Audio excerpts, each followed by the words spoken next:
I'm Veronica Dudo. Tonight on EWTN News Nightly, royal guest. President Trump welcomes the Crown Prince of Saudi Arabia to the White House, what they plan to discuss. Crucial vote. The House decides today whether or not to release the Epstein files. We're on Capitol Hill. Plus, sharing her voice. This is a very good opportunity for me to learn more about my faith. We speak with one of the teens selected to ask Pope Leo a question at the upcoming National Catholic Youth Conference. These stories and more tonight. From EWTN, the Global Catholic Network, this is EWTN News Nightly. Thank you for being with us on the feast of the dedication of the churches of Saints Peter and Paul. Our top story tonight, President Donald Trump welcomes Saudi Crown Prince Mohammed bin Salman to the White House to discuss everything from business deals to Mideast peace to trillion-dollar investments. President Trump calling the prince one of the most respected people in the world and describing Saudi Arabia as a great ally. Both leaders took several questions, including one that drew a harsh rebuke from President Trump. White House correspondent Owen Jensen reports. Owen. That's right, Veronica. Good evening to you. In his opening comments in the Oval Office today, President Donald Trump described the Crown Prince as an extremely respected man and a very good friend of his. But at one point, the question of a years-old murder came up. On the South Lawn, horses leading the way and the U.S. Marine Band performing a pomp-filled red carpet arrival ceremony. President Donald Trump greeting Crown Prince Mohammed bin Salman. Moments later, a military flyover. Then in the Oval Office with reporters looking on. I want to just tell you what an honor it is to be your friend. Talking business, the Crown Prince announces Saudi Arabia is increasing its planned investments in the U.S. to $1 trillion. Now you're saying to me now that the $600 billion will be $1 trillion. Definitely, because what we are signing, it will facilitate that, and we I like that will very build on it. Also discussed the Abraham Accords, aimed at building stability in the Middle East, forging commercial and diplomatic ties among countries. But Saudi Arabia yet to sign. We've had a very good talk on the Abraham Accords. We talked about one state, two state. You know, we talked about a lot of things in a short period of time. We'll be discussing it further too. But I think you have a very good feeling toward the Abraham Accords. Yes, definitely, Mr. President. We want peace for the Israelis. We want peace for the Palestinians. We want them to coexist peacefully in the region. In addition, today, fighter jets for sale. We're going to have a deal. They're going to purchase F-35s. They're buying them from Lockheed, and it's a great plane. For the Crown Prince, his first White House visit since the 2018 killing of a journalist by Saudi agents. U.S. intelligence agencies determined Prince Mohammed likely directed that operation. When that came up in the Oval by a reporter, both leaders responded. But he knew nothing about it, and we can leave it at that. You don't have to embarrass our guest by asking a question like that. About the journalists, it's really painful to hear, anyone that been losing his life for, no real purpose or not in a legal way, and it's been painful for us in Saudi Arabia. Prince Mohammed, for his part, denies involvement in the killing. Meanwhile, the warm welcome for the Saudi leader continues tonight when President Trump and the First Lady will have the Crown Prince over to the White House for dinner in the East Room. Reporting at the White House, Owen Jensen, EWTN News Nightly. Let's discuss this further with Elizabeth Dent. She is a senior fellow at the Washington Institute for Near East Policy and previously held different positions at the Defense Department. So first, what do you think the Crown Prince, known as MBS, wants to accomplish with this visit? Hi, Veronica. Thanks for having me tonight. So first, the visit in and of itself is an accomplishment for the Crown Prince. He was dubbed a pariah 7 years ago. He has fought his way back to what looks like almost a head of state visit with the president. So this is a really big deal for him. He's looking to secure the defense agreement with the United States, which Trump has already all but confirmed has been discussed and basically agreed upon. He's looking for a way to modernize his military. So this F-35 sale could be very big for the transformation of the military of the Kingdom of Saudi Arabia. And of course, he's looking for more deals to make with the United States, whether it's investments here in America or whether it's for American companies to invest in Saudi Arabia. Now, this is MBS's first visit since the murder of journalist Jamal Khashoggi. U.S. intelligence concluded the Crown Prince likely had approved the operation. From a diplomatic standpoint, what message does this visit send about the current state of U.S.-Saudi relations? Well, it sends a message that certainly things are quite repaired between the United States and the Kingdom of Saudi Arabia. President Trump today seemed to sort of refute the intelligence assessment that the United States published several years ago. I think that will remain the sort of common knowledge, but right now, the relationship is better than it's been in a long time.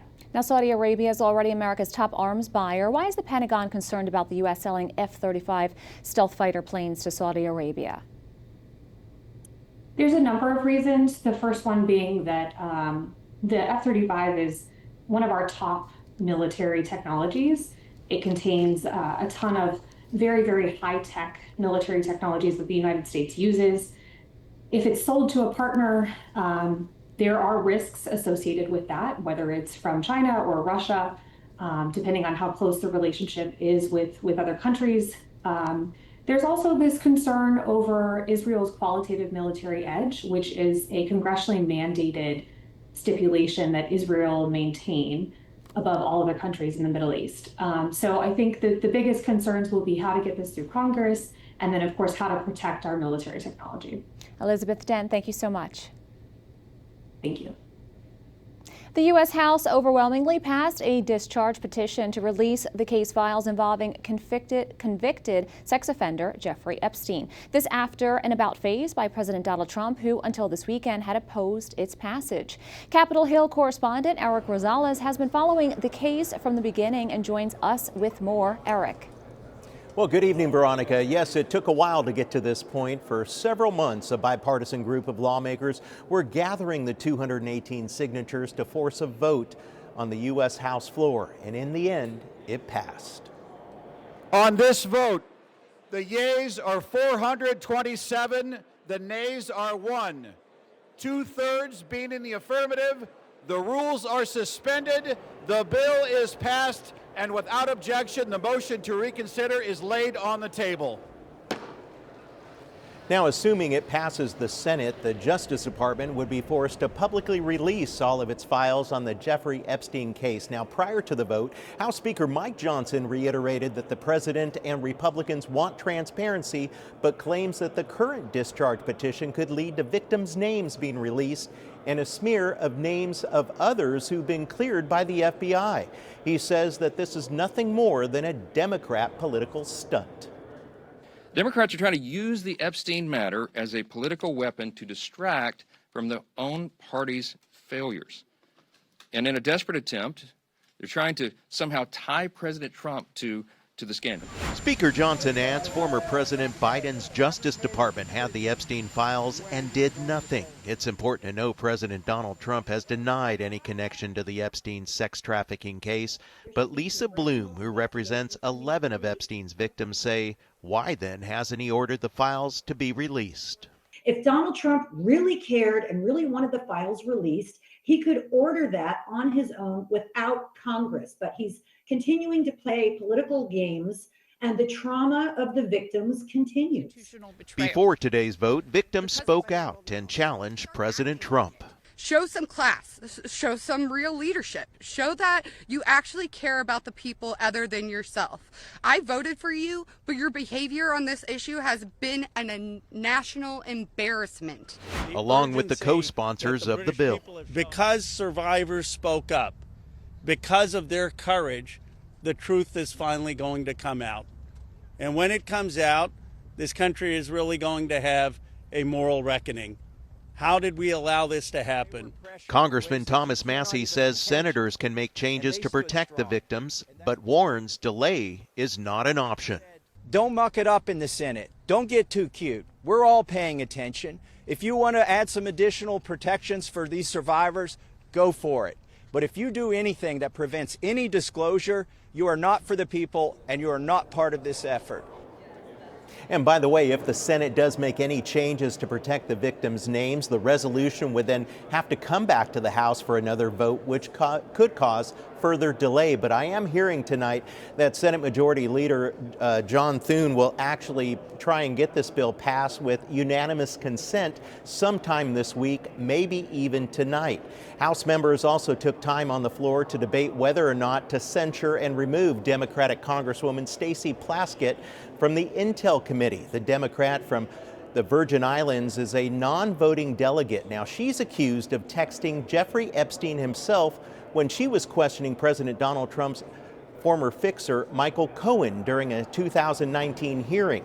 A final vote on her censure will likely happen sometime this week. At the Capitol, Eric Rosales, EWTN News Nightly.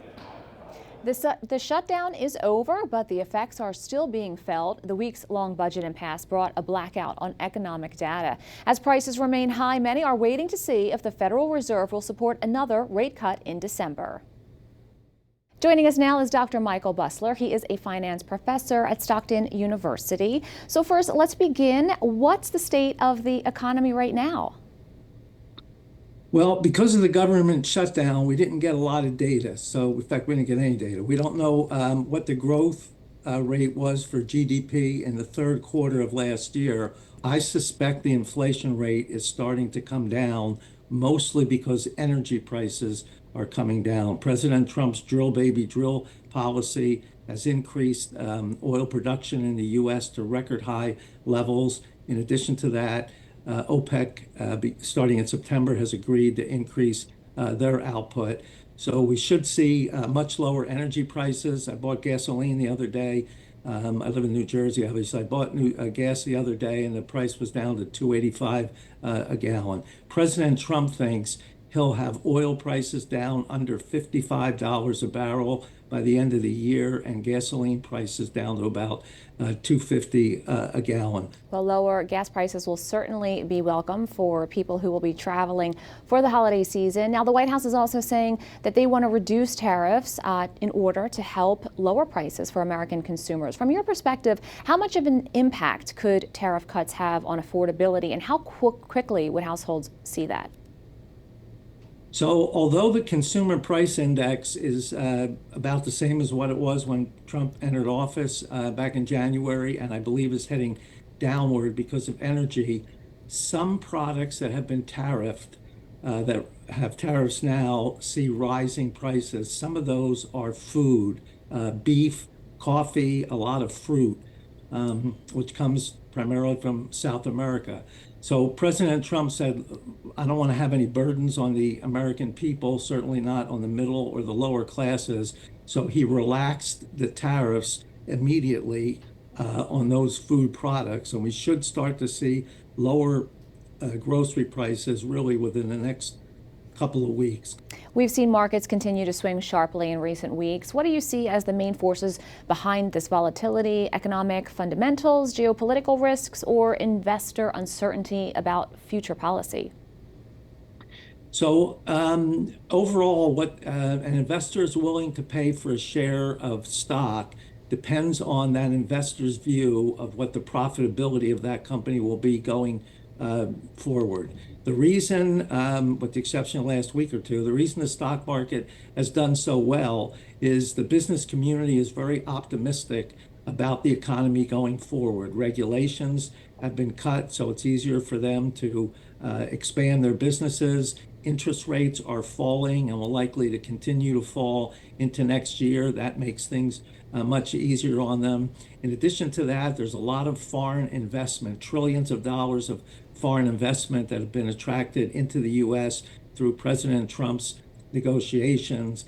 A lot of moving parts. We'll continue to follow all of it. Dr. Michael Busler, finance professor at Stockton University. Thank you so much for your insights today.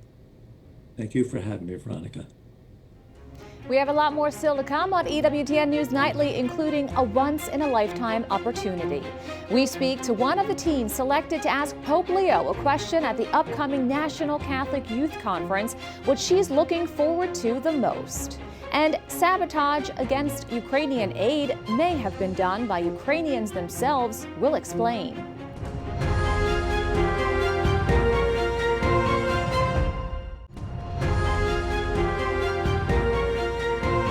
At least one person was killed and 3 others injured after an attack in the West Bank this morning. Officials say a vehicle attempted to ram into pedestrians. Following that incident, at least one attacker got out of the car and began stabbing people. The Israel Defense Forces reported that 2 Palestinians carried out the attack. Both were shot dead at the scene by soldiers and civilians.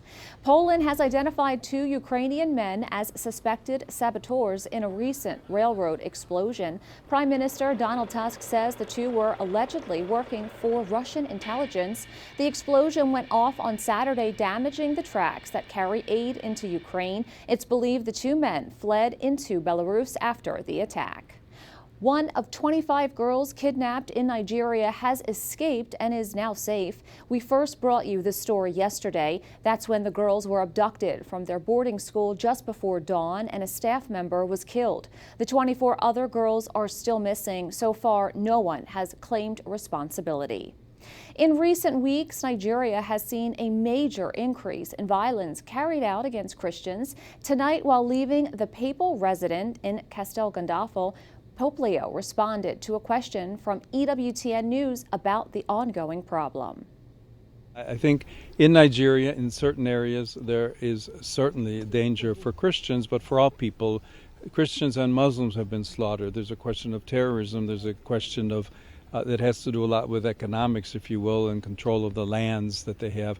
Unfortunately, many Christians have died, and I think it's very important to seek a way with the government, with all peoples, to promote authentic religious freedom.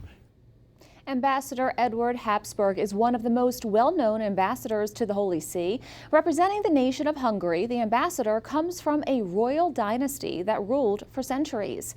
In an interview with our reporter Colin Flynn, he talked about his favorite member of the historic Habsburg family.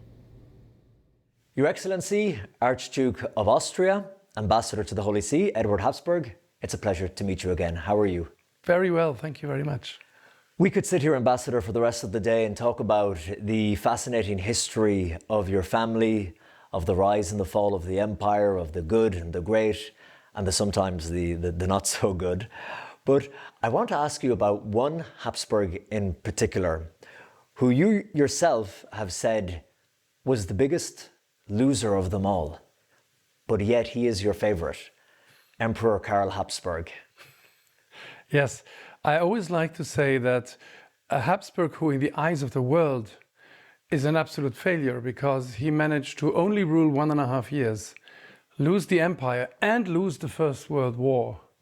And still, if you ask the members of the Habsburg family who is their idol and their favorite Habsburg, they will all point to Blessed Emperor Karl, this quiet, friendly, smiling family father who took over the empire after an age of Franz Joseph, and then died miserably in exile 3 years later, and still is the only Habsburg who has become blessed of the Catholic Church.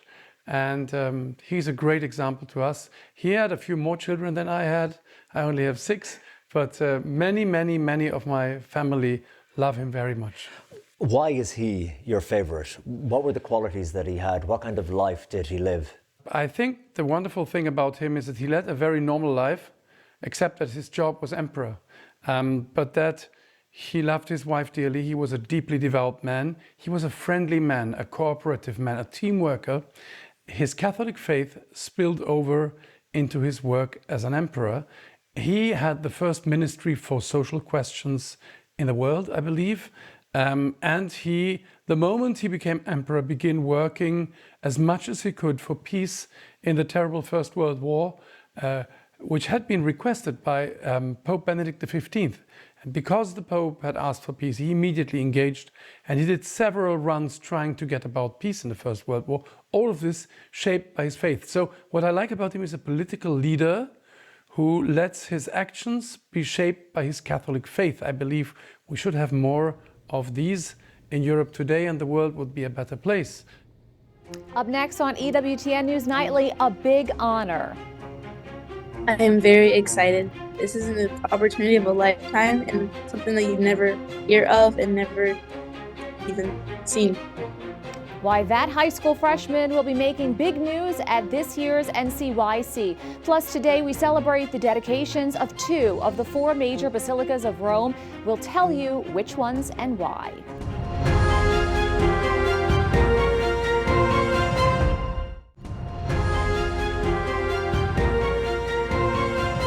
Is set to address the nation's youth in a historic digital encounter this week at the annual National Catholic Youth Conference.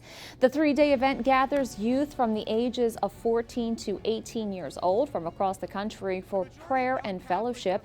This year, teens will get a chance to ask questions to Pope Leo himself through a first ever digital encounter at Lucas Oil Stadium in Indianapolis.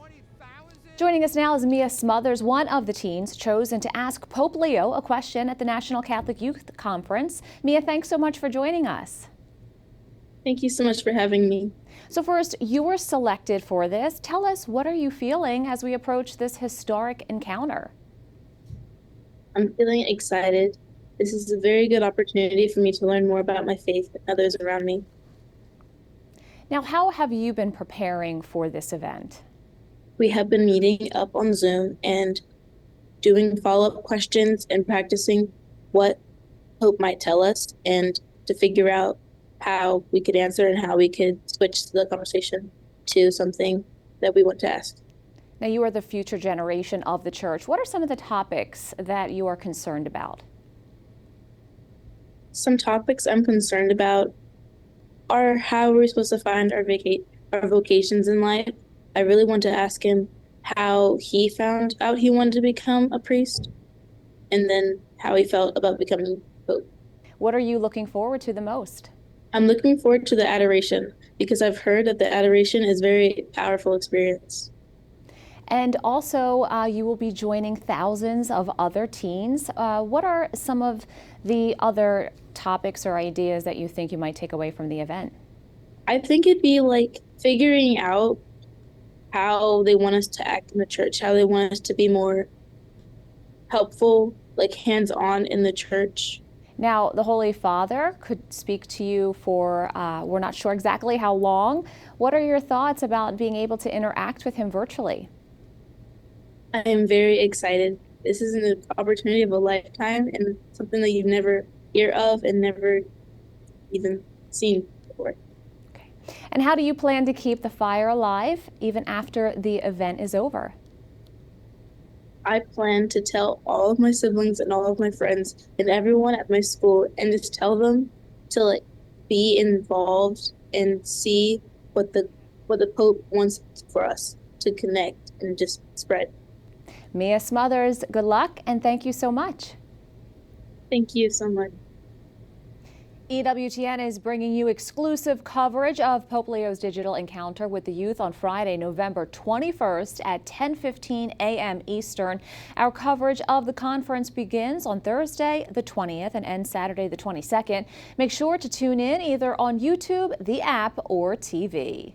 Today, the church celebrates the dedication of the churches of Saints Peter and Paul in Rome. St. Peter's Basilica is the most well-known church in the world. The original was built in the 4th century by Emperor Constantine over the tomb of St. Peter. Due to structural concerns, it was ordered to be torn down and rebuilt by Pope Julius II in 1505. The church we now recognize as St. Peter's Basilica was dedicated in 1626. St. Paul outside the walls was also originally built by Emperor Constantine over the tomb of St. Paul. It burned down in 1823, but donations from across the globe led to it being rebuilt and dedicated in 1854. Saints Peter and Paul, pray for us. We thank you for watching tonight. Remember, you can follow us on social media, Facebook, X, YouTube, and Instagram at EWTN News Nightly. I'm Veronica Dudo. Good night and God bless.